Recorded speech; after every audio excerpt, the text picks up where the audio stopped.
اور محترمہ انجم ذیشان صاحبہ سے درخواست کروں گی کہ وہ آئیں اور اس سنجیدہ گفتگو کو اپنی غزلوں سے بدل کے ماحول بدل رہے ہیں. اور میں کم سے کم 2 غزلوں کی ان سے درخواست کروں گی کہ وہ اپنی 2 غزلیں لے کر ہمارے سامنے آئیں اور ہمیں سنا کے ہمیں شکریہ کا موقع عطا کریں. آئیے انجم ذیشان صاحبہ. شکریہ زیبا صاحبہ. سب سے پہلے تو آپ بہت مستحق ہیں مبارکباد کی. ماشاءاللہ بہت خوبصورت پروگرام آپ نے کمپائل کیا ہے اور بہت خوبصورتی سے آپ شکریہ شکریہ کریں گے پروگرام کو، تو بہت بہت شکریہ. اور جی میری چونکہ غزلیں جو ہیں وہ بڑی چھوٹی سی غزلیں ہیں تو میں زیادہ وقت نہیں تبھی میں نے آپ سے کہا کہ کم سے کم 2 غزلوں سے آپ ہم کو محظوظ کیجیے، کم سے کم 2 غزلیں. تو پہلی غزل ہے: خدا کسی کو کسی کا غرض، خدا کسی سے کسی کا غرض حبیب، سوری ارشد بھائی آپ ہنس رہے ہیں، پچھلی بار بھی یہی ہوا تھا، یہ بہت ہی کنفیوزنگ ہے لیکن پھر سے پڑھتی ہوں. جدا کسی سے کسی کا غرض حبیب نہ ہو. ماشاءاللہ، جدا ہماری بھی یہی دعا ہے، ہماری بھی یہی دعا ہے. جدا کسی سے کسی کا غرض حبیب نہ ہو، یہ داغ وہ ہے کہ دشمن کو بھی نصیب نہ ہو. کیا بات ہے. یہ داغ وہ ہے کہ دشمن کو بھی نصیب نہ ہو. جدا جو ہم کو کرے اس صنم کے کوچے سے، جدا جو ہم کو کرے اس صنم کے کوچے سے، الہی راہ میں ایسا کوئی رقیب نہ ہو. واہ واہ واہ واہ. علاج کیا کریں حکمہ تپے جدائی کا، علاج کیا کریں حکمہ تپے جدائی کا، سوائے وصل کے اس کا کوئی طبیب نہ ہو. سوائے وصل کے اس کا کوئی طبیب نہ ہو. اور یہ آخری شعر: نظیر اپنا تو معشوق خوبصورت ہے، نظیر اپنا تو معشوق خوبصورت ہے، جو حسن اس میں ہے ایسا کوئی عجیب نہ ہو. واہ واہ واہ واہ واہ، جو ماشاءاللہ. حسن اس میں ہے ایسا کوئی عجیب نہ ہو. جدا کسی سے کسی کا غرض حبیب نہ ہو. مرتا پھر سے پڑھ دیجئے ایک بار مکرر ارشاد. نظیر اپنا تو معشوق خوبصورت ہے، واہ واہ واہ، بے جو شک. حسن اس میں ہے ایسا کوئی عجیب نہ ہو. واہ واہ، ماشاءاللہ ماشاءاللہ. جدا کسی سے کسی کا غرض حبیب نہ ہو، یہ ماشاءاللہ، وہ ہے کہ دشمن کو بھی نصیب نہ ہو. بے شک. اور دوسری غزل ہے: جب ہم نشیں ہمارا بھی عہد شباب تھا، جب ہم نشیں ہمارا بھی عہد شباب تھا، کیا کیا نشاط و عیش سے دل کامیاب تھا. حیرت ہے اس کی زود روی کیا کہیں ہم، آہ، حیرت ہے اس کی زود روی کیا کہیں ہم، آہ، نقش طلسم تھا وہ کوئی یا حباب تھا. تھا جب وہ جلوگر تو دل و جاں میں دم بدم، تھا جب وہ جلوگر تو دل و جاں میں دم بدم، عشرت کی حد نہ عیش و طرب کا حساب تھا. تھے باغ زندگی کے اسی سے ہی آب و رنگ، تھے باغ زندگی کے اسی سے آب و رنگ. واہ ماشاءاللہ. تھے باغ زندگی کے اسی سے ہی آب و رنگ، دیوان عمر کا بھی وہی انتخاب تھا. واہ واہ، ماشاءاللہ ماشاءاللہ. اور یہ مقطع: اپنی تو فہم میں وہی ہنگام نظیر، واہ واہ. اپنی تو فہم میں وہی ہنگام نظیر، مجموعہ حیات کا لب لباب تھا. واہ واہ واہ، مجموعہ حیات کا لب لباب تھا. واہ واہ، کیا بات. اور نقش طلسم تھا وہ کوئی یا حباب تھا، کیا کیا نشاط و عیش سے دل کامیاب تھا. ماشاءاللہ، بہت خوبصورت، بہت خوبصورت. انداز بیان اور غزل دونوں بہت خوبصورت. بہت شکریہ. جیسا کہ میں آپ کے سامنے عرض کر چکی ہوں کہ نذیر کا زمانہ میر و سودا و مصحفی کا زمانہ تھا. وہ جس پائے کے شعراء تھے، نذیر کے اندر وہ अल्फाज तो नहीं इस्तेमाल कर सकते थे, ना हम उम्मीद करते हैं कि हम उनको उस पाए के शोरा के सामने ला के खड़ा कर सके, लेकिन उनके अंदर जो शायराना सलाहियतें थी और उन्होंने अपनी शायराना सलाहियतों को जमाने के सामने लाने के लिए जिस सिनफ का इस्तेमाल किया, यानी नज़्म तवील का को जरिया बनाया। ऐसा नहीं है कि उनके पास खूबसूरत अल्फाज और फारसी की तरह की वो इस्तारे नहीं थे। आपने गजल सुनी, क्या इसमें किसी तरह की आपको कमी महसूस हुई? नहीं, मुझे तो नहीं महसूस होती है। हर एक का अपना अंदाज होता है, हर शायर का एक म्यार होता है। वो गजल के म्यार तक, ये भी गलत है कि वो गजल के म्यार तक पहुंच नहीं सकते थे। जो नक्कादों ने उनके ऊपर इल्जाम लगाया है वो भी मैं नहीं मानने को तैयार। यकीनन उन्होंने गजल के म्यार को पहचाना है, मगर मगर वो अवाम के दिलों को, के अंदरूनी जज्बात को बेदार करना चाहते थे, बल्कि अवाम की बाहरी हालात को देखकर गमज़दा थे और अवाम को बेदार करना चाह रहे थे। नजीर का दौर वो दौर था कि जब नवाब, राजा, महाराजे अपनी अय्याशियों में दुनिया को भूल चुके थे। उनके पास पैसे की कमी नहीं थी। एक एक कसीदे के ऊपर, एक एक कसीदे पे हजारों रुपए लुटा देते थे, निछावर कर देते थे। वो ये नहीं देख रहे थे कि गैर उन पे हमला करने के लिए तैयार बैठा है, अपनी आंखें नहीं खोल रहे थे। और उस जमाने में हर शायर अपने आप को किसी न किसी दरबार से मुंसलिक होना जरूरी समझता था, क्योंकि पैसा मिल रहा था। मगर नजीर न कभी किसी दरबार से मुंसलिक हुए, न किसी राजा और नवाब की शान में कसीदे लिखे, बल्कि अपने गरीब अवाम को मुखातिब करके कहते हैं, तुक हिर्स हवा को छोड़ मियां, तुक हिर्स हवा को छोड़ मियां, मत देश बदेश फिरा मारा। जब कुछ तो जगाओ, जागो, देखो कि क्या हो रहा है। वो अवाम को झंझोड़ कर जगाना चाह रहे थे। वहां वो ये भी जानते थे कि उनके सामीन जो उनके से ही सामीन है, मुशायरों के सामीन नहीं है। उनको जहनी आसूदगी भी चाहिए, इसीलिए वो बार बार गजलें भी लिख रहे थे।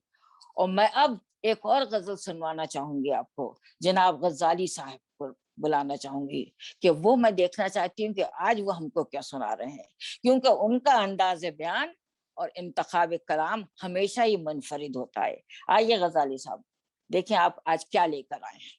आज गजाली साहब जो लेकर आए थे, जो बेचते थे दवाए दिल, वो अपनी दुकान बढ़ा गए। गजाली साहब ने माजरत कर ली, वो आज नहीं आ रहे। आज ज्यादातर लोग माजरत क्यों कर रहे हैं?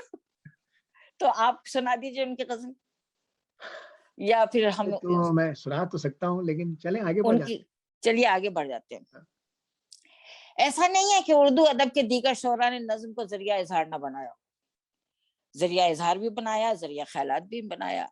उर्दू अदब में हाली और आजाद की जदीद नज्म, आजाद ने और हाली ने जो जदीद नज्म की तहरीक शुरू की थी, उसको हम कैसे नजरअंदाज कर सकते हैं। लेकिन मुझे कहने की इजाजत दीजिए कि नज्म जदीद के इमाम दीगर शोरा में वो इमाम नहीं थे। अगर किसी को हम इमाम कह सकते हैं तो वो नजीर अकबर आबादी थे। दीगर शोरा ने जो नज़में लिखी हैं वो मुंह का जायका बदलने के लिए या जरूरत का तकाजा महसूस करने के लिए लिखी है। मगर नजीर ने अपने उन हालात को देखा, महसूस किया और अपनी जात में जज्ब कर लिया और अपनी सादा अवाम की जुबान में इतनी गहरी बात कह दी जो हमारे जहनों में, हमारे दिलों में पत्थर की लकीर बन के रह गई। और सदियां गुजर जाने के बाद भी आज भी क्या कोई शख्स आदमी नामा को भूल सकता है? कितने वक्त गुजर गया है लिखे हुए, मगर आज भी हम आदमी नामा को भूल नहीं पाते हैं। नजीर दाखिलियत पसंद नहीं थे, सिर्फ अपनी बातनी दुनिया से सरोकार रखते थे। उन्होंने अपने गर्दोपेश की दुनिया और इस दुनिया में रोनुमा होने वाले हालात और वाकयात को भी अपनी आंखों से मुशाहिदा किया और उनको अवाम की जुबान में ढालकर अवाम के सामने पेश किया। एक तरफ उन पर बेपरवाह और खलंडरे इंसान होने का रुझान हावी नजर आता है, और तो दूसरी तरफ इंसान को उसकी दुनिया और उसकी रौनकों के फना की धुन में गुम होता देखकर इंसान को उसकी हकीकत समझाने की कोशिश कर रहे हैं। हम बंजारा नामा में उसकी एक झलक देख चुके हैं, अब आइए जरा आदमी नामा भी सुन लें।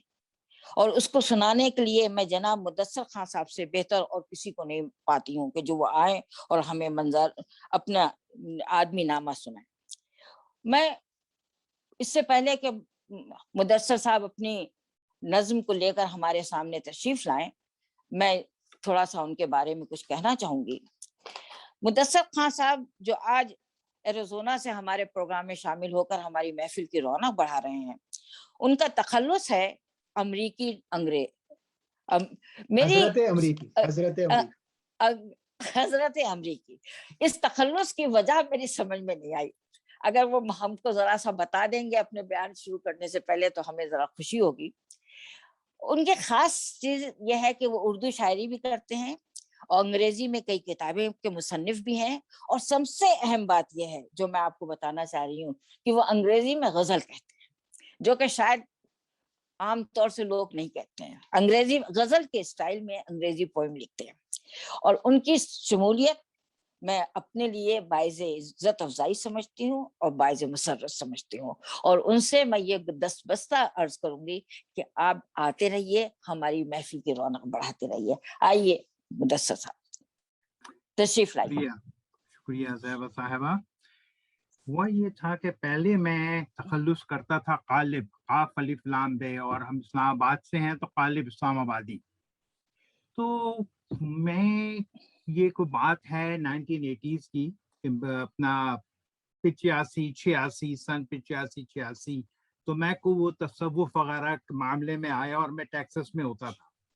تو مجھے لوگوں نے، وہ ایک بزرگ تھے تو انہوں نے مجھے حضرت حضرت حضرت حضرت اٹھتے بیٹھتے، آئیے حضرت بیٹھے حضرت. تو پھر وہ 2-3 اور کچھ لوگوں سے جو میں اصلاح کرا رہا تھا غزلیات کی، تو کسی نے مجھے مشورہ دیا کہ تم اپنا تخلص حضرت کر لو. مجھے یہ نہیں پتا، وہ دونوں ایک دوسرے کو جانتے نہیں تھے، تو میں نے بھی کہا چلو کر لوں. پھر پتہ چلا کہ 2 حضرات اور حضرت کے نام سے لکھ رہے ہیں، بلکہ اب تو 3 اور ہیں میرے علاوہ. ایک کراچی میں ہے، ایک سویڈن میں ہے. تو میں نے ایک دوست سے کہا کہ دیکھو اب یہ میں نے لوگوں کے کہنے پہ تخلص تو حضرت کر دیا قالب سے، تو انہوں نے کہا کہ تم امریکہ میں ہو، تم امریکی لگا دو. تو اس کی وجہ یہ تھی. پھر ایک حضرت جی صاحب ہیں، شاید لاس اینجلس میں ہیں. پھر ایک حضرت صاحب ہیں کراچی میں، ایک حضرت صاحب ہیں سویڈن میں. تو پھر حضرت جو ہے یہ ایک تو جیسے کہ انگلش میں کہتے ہیں نا میورک، جیسے نذیر اکبر آبادی تھے کہ اپنا تھا، تو میں نے اس لحاظ سے حضرت کیا ہے. اور میں تراجم بھی کرتا ہوں، بلکہ آپ کے بے ایریا کے علاقے میں ایک شاعر ہیں خواجہ وہاب صاحب، صابر صاحب، تو ان کا مجموعے کا میں نے منظوم ترجمہ کیا، غزل کا غزل میں، نظم کا نظم میں. ماشاءاللہ ماشاءاللہ. میں یہی کرتا رہتا ہوں بس چیزیں. تو اردو ادب کو آپ جیسے لوگوں کی ضرورت ہے. ہم نہیں ہوں گے، کوئی ہمسا ہوگا، وہ ناصر کاظمی نے کہا ہے نا.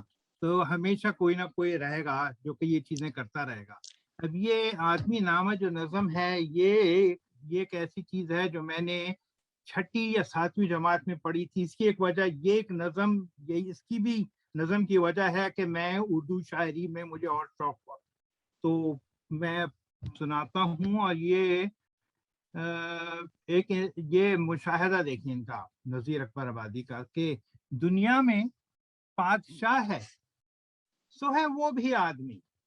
دنیا میں بادشاہ ہے سو ہے وہ بھی آدمی، اور مفلس و گدا ہے سو ہے وہ بھی آدمی.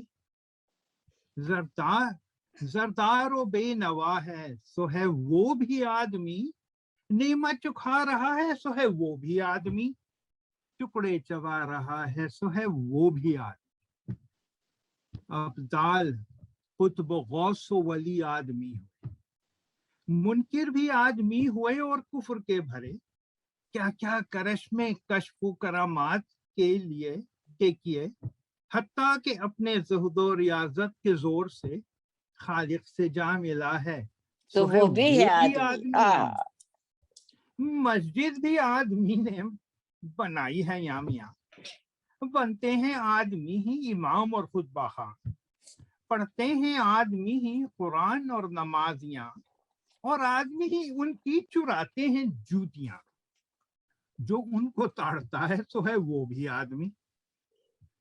या आदमी पे जान को वारे है आदमी, और आदमी पे तेग को मारे है आदमी, पगड़ी भी आदमी की उतारे है आदमी, चिल्ला के आदमी को पुकारे है आदमी, और सुन के दौड़ता है सो है वो भी आदमी।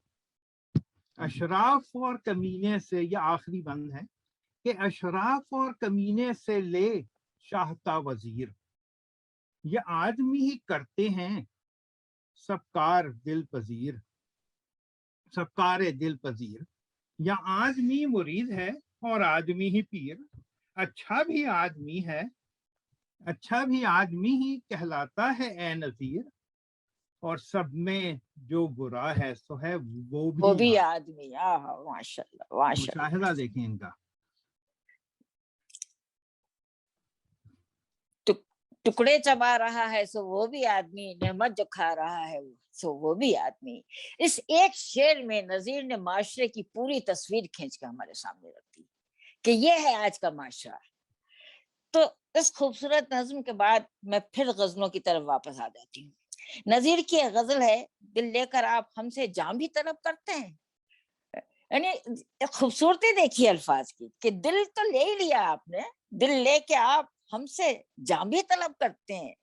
इसका लुत्फ उठाने के लिए मैं जनाब असद फैजी साहब को जहमत दूंगी, मगर उनकी जहमत से पहले मैं कुछ उनके बारे में, क्योंकि आज वो पहली बार हमारी महफिल में शरीक हो रहे हैं, उनके बारे में आप कुछ मैं कहना चाहूंगी। असद फैजी साहब का आपसे मैं तारुफ क्या करूं। ये जाने माने टेक्नोलॉजिस्ट हैं, पहले यहीं बे एरिया में रहा करते थे, 15 साल से ये सियाटल में मुकीम है, और आप सियाटल से हमारे साथ शरीक हो रहे हैं। फैजी साहब, मैं आपकी शुक्रगुजार हूँ कि आप सियाटल से आके हमारी महफिल की शान बढ़ा रहे हैं। और मैं आपसे भी ये दरख्वास्त करूंगी कि जितने भी नए लोग हैं उन सबसे मेरी दरख्वास्त है, फैजी साहब आपसे भी दरख्वास्त है कि आपकी शमूलियत आखिरी नहीं होना चाहिए। हमारी महफिल को आप जैसे लोगों की जरूरत है, आप आते रहिए, हमें शुक्रिया का मौका देते रहिए। आइए फैजी साहब अपनी गजल सुना के हमें महसूस कीजिए, जहमत दूंगी आपको।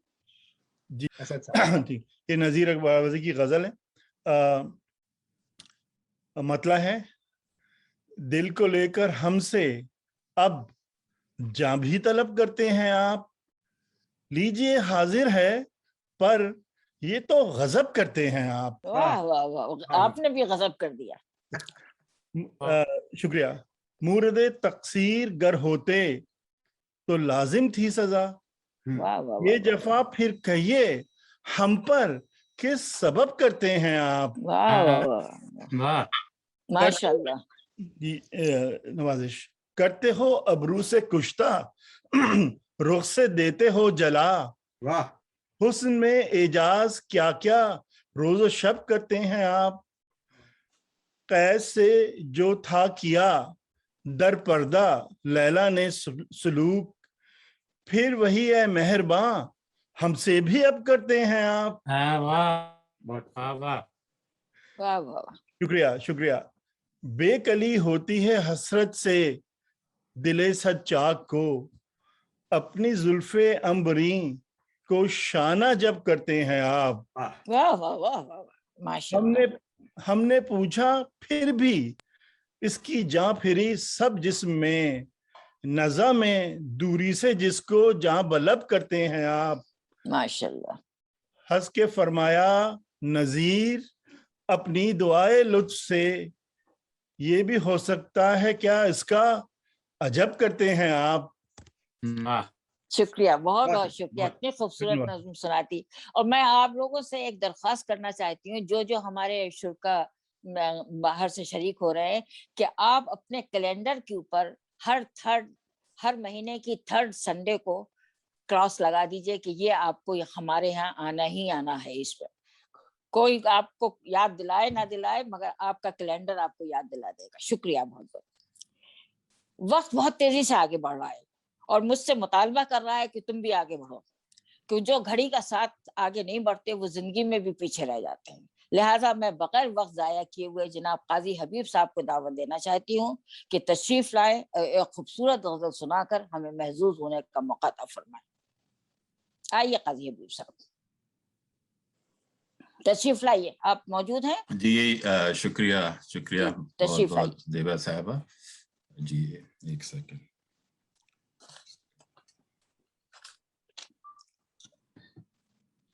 نذیر اکبر آبادی کی ایک غزل پیش خدمت ہے. ہم اشک غم ہیں اگر تھم رہے نہ. ہم اشک غم ہیں اگر تھم رہے نہ رہے. ہم اشک غم ہیں اگر تھم رہے نہ رہے.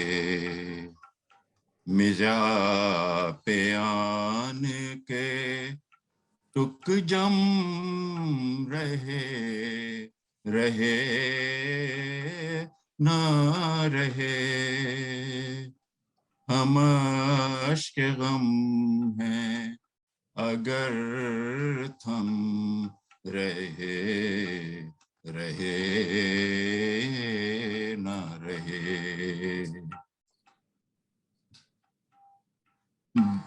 بقا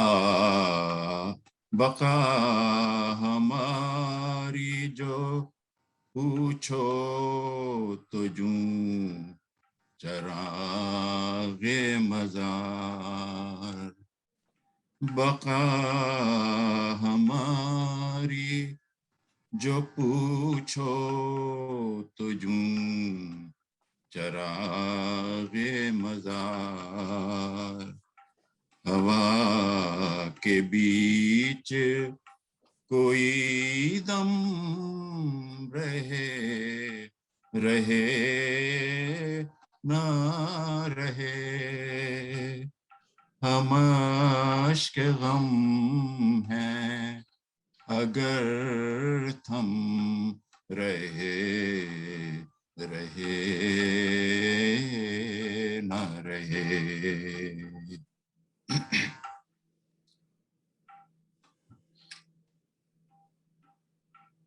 ملو جو ہم سے تو مل لو کہ ہم بنو کے گیا.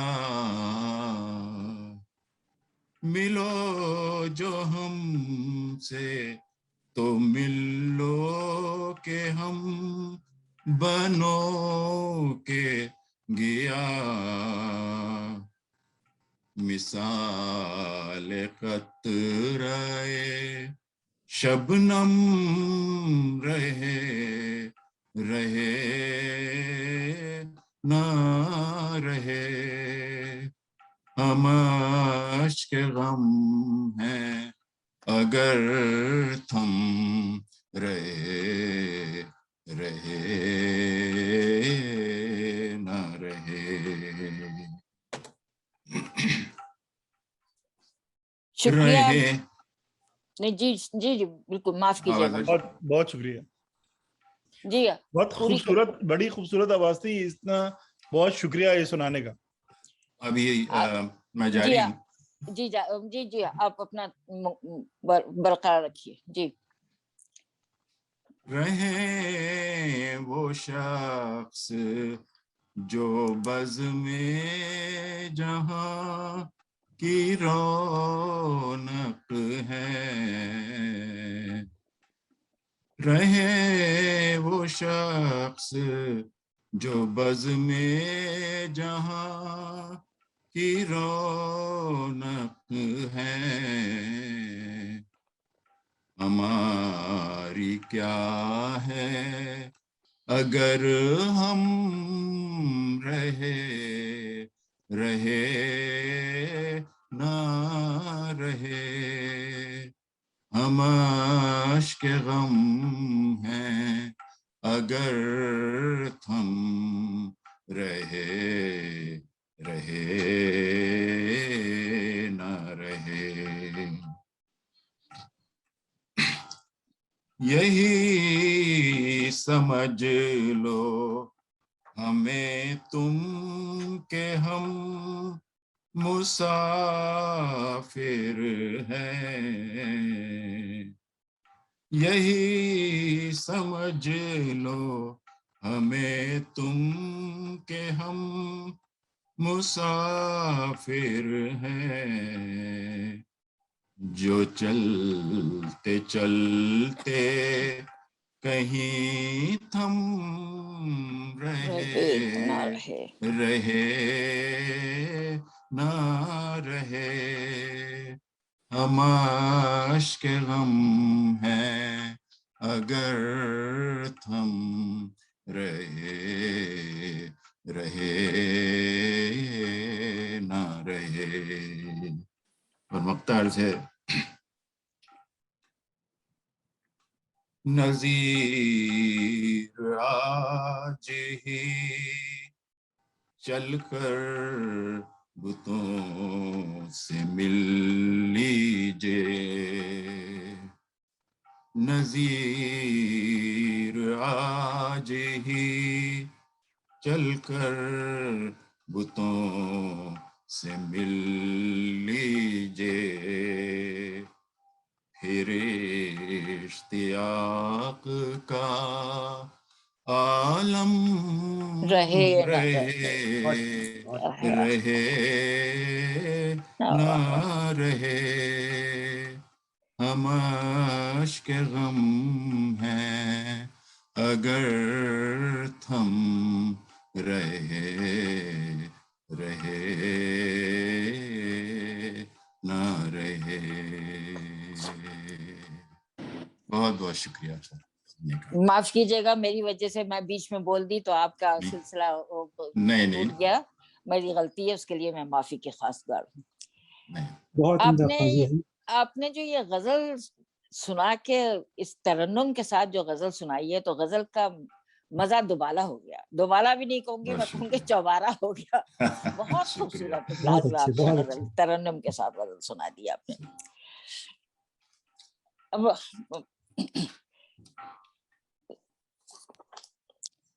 حبیب صاحب کی اس غزل کے بعد میں پھر سے نذیر کی طرف واپس آتی ہوں. نذیر اکبر آبادی نے صرف نظم تلیل اور غزل میں ہی اپنی کوششیں جاری نہیں رکھی تھی, بلکہ ایک اور صنف کا بھی استعمال کیا تھا اپنے خیالات کے اظہار کے لیے. بلکہ میں کہوں گی کہ یہ اتنی خوبصورتی سے انہوں نے اس کو, میں کہوں گیت تک دے سکتی ہوں کہ گیت انہوں نے ہر موسم اور ہر تہوار پہ جو گیت لکھے ہیں وہ آج بھی ہندوستان میں خاص طور سے یو پی میں بہت گائے جاتے ہیں. بطور لوک گیت لوگ اس کا استعمال کرتے ہیں, خاص طور سے عورتوں میں بہت مقبول ہے وہ گیت. اور مختلف موقعوں پہ, شادی بیاہوں کے موقع پر, بچے کی پیدائش پر, موسموں پر, تیج تہواروں پر, ہر موقع کے گیت آپ کو نذیر کے کلام میں مل جائیں گے. اور ایسا ہی ایک گیت کے لیے میں انشمان چندرا جی سے, جو کہ جی کہنا میرے لیے شاید ان کو مشکل ہے کیونکہ میرے بیٹے کی طرح ہیں وہ, اس لیے میں ان سے کہوں گی کہ بیٹا آؤ اور آ کے ایک خوبصورت سا گیت جو پھاگن کا گیت ہے وہ ہم کو سناؤ. آئیے جی. آپ لوگ مجھے سن پائے؟ آپ لوگ کو آواز آ رہی؟ جی آواز آ رہی ہے آپ تھوڑی سی مجھے. اچھا. اور انشمن اس سے پہلے کہ آپ شروع کریں, آپ ضروری نہیں ہے کہ ایک گیت ہی سنائیں, آپ جو کچھ بھی تیار کر کے لائیں ہم سننے کے لیے ہم ضرور ضرور. آپ 2 سنائیں گے تو وہ بھی ہم بخوشی سنیں گے, کیونکہ ہم آپ کی آواز کو تو ہم چھوڑ سکتے ہی نہیں. جیسے کہ آپ نے کہا کہ نذیر اکبر آبادی جو ہے یہ تو مجھے قافیہ پیمائی کے مطلب استاد لگتے ہیں. جو ان کی پہلے تو نظمیں بڑی لمبی ہیں تو پوری تو میں نہیں کوشش کروں گا. نہیں ویسے آپ پوری بھی سنائیں گے تو ہم بور نہیں ہوں گے. نہیں, اگر दो नज़्मों की बात है तो मैं थोड़ा उसके जो जरूर जरूर जरूर, आपके ऊपर छोड़ा हमने, जो आप चाहें, जो आप मुनासिब समझे, आपके ऊपर छोड़ा।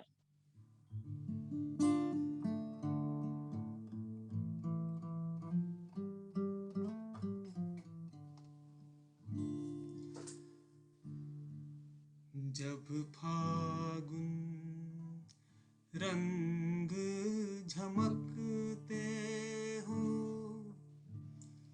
जब फागुन रंग झमकते हो, तब देख बहारें होली की, तब देख बहारें होली की, जब फागुन रंग झमकते हो और दफ के शोर खड़कते हो, परियों के रंग दमकते हो, खून शीशा जाम छलकते हो, महबूब नशे में छकते हो, जब फागुन रंग झमकते हो।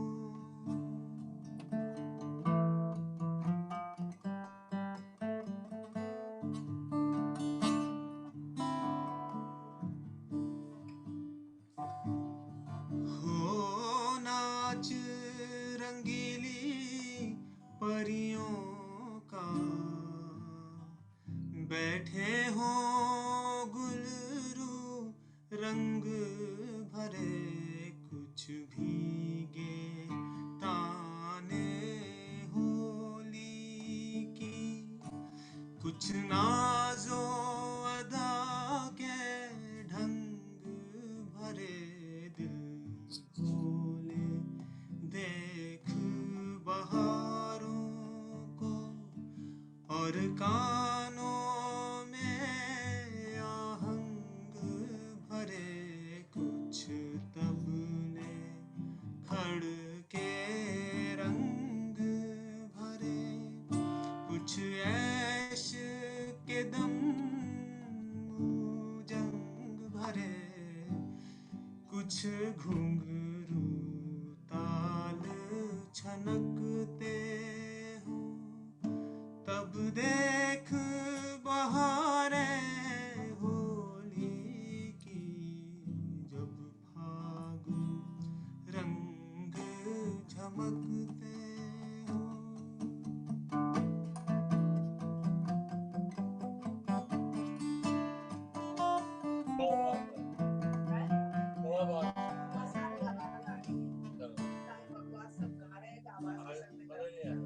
गुलजार खिले हो परियों के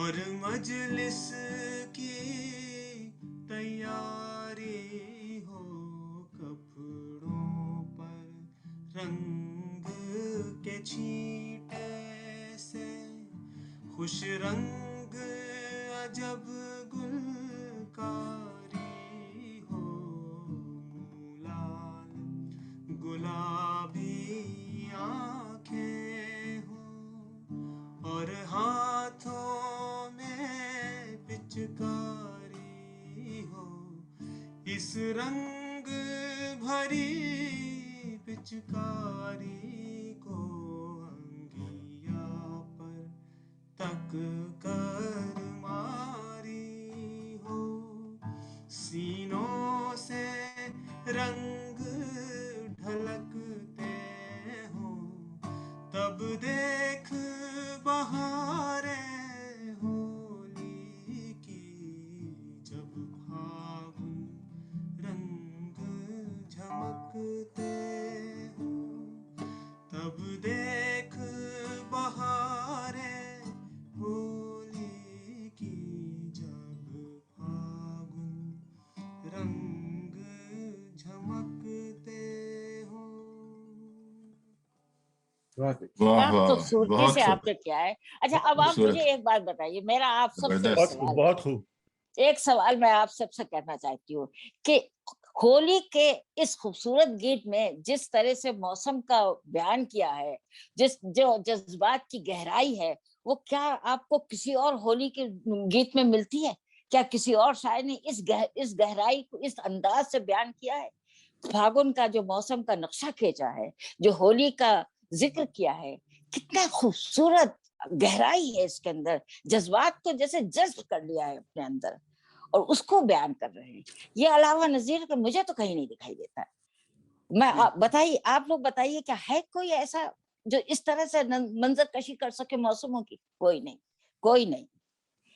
अंशुमान जी, शुक्रिया आपका कि आपने इसको हमारे सामने इस गाने गीत को रखा। और अब दूसरा एक और गीत सुना दीजिए, हमारा दिल नहीं भरा भी। अच्छा, तो ये जैसे कि आपने कहा कि कितने तरह के लफ्ज और कैसे काफिया, कैसे नजीर वही खान मैं कह रही हूँ, अकबराबादी जी क्या सोचते गहराई थे, है इसमें, आप कैसे देखिए। अपनी नज्म रचते थे, इसका मतलब अंदाजा और करने का कितने सादा अल्फाज हैं, कोई बनावट नहीं, जैसे एक दरिया है जो बहता चला जा रहा है, दरिया है जो बहता चला जा रहा है। शुक्रिया अंशुमान। तो ये एक और है, इनकी बहुत तवील नज्म है, इसके भी मैं कुछ बस शेर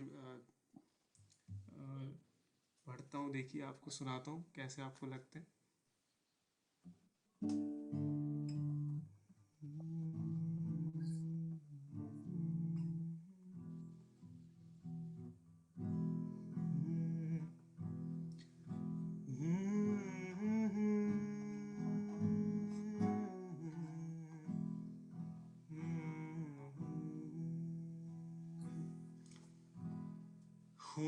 रेज करिश्मा नाज़ो सितम, गमजों की झुकावट वैसी है, मिशगा की सनी नजरों की अनी, अबरू की खिंचावट वैसी है, यार नजर मकार अदा, त्योरी की चढ़ावट वैसी है,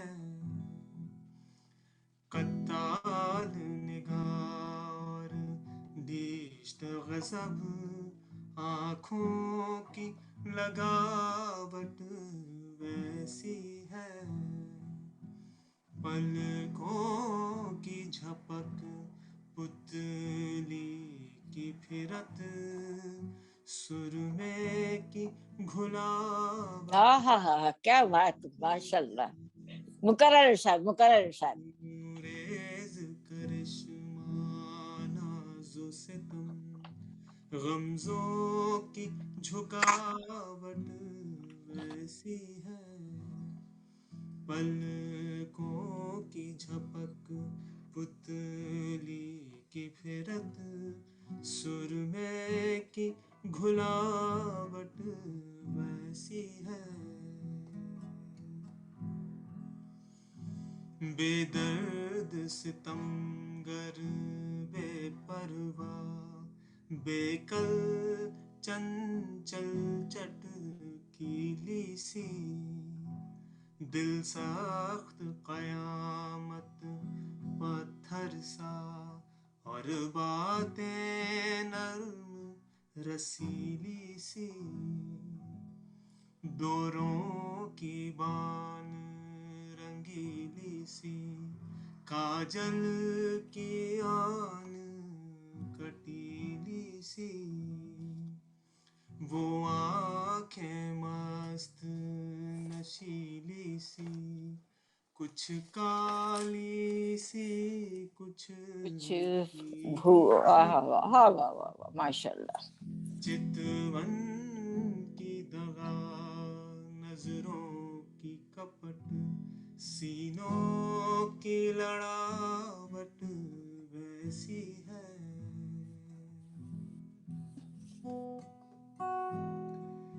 चेहरे पर हुस्न की गर्मी के हर आन झमकते मोती से,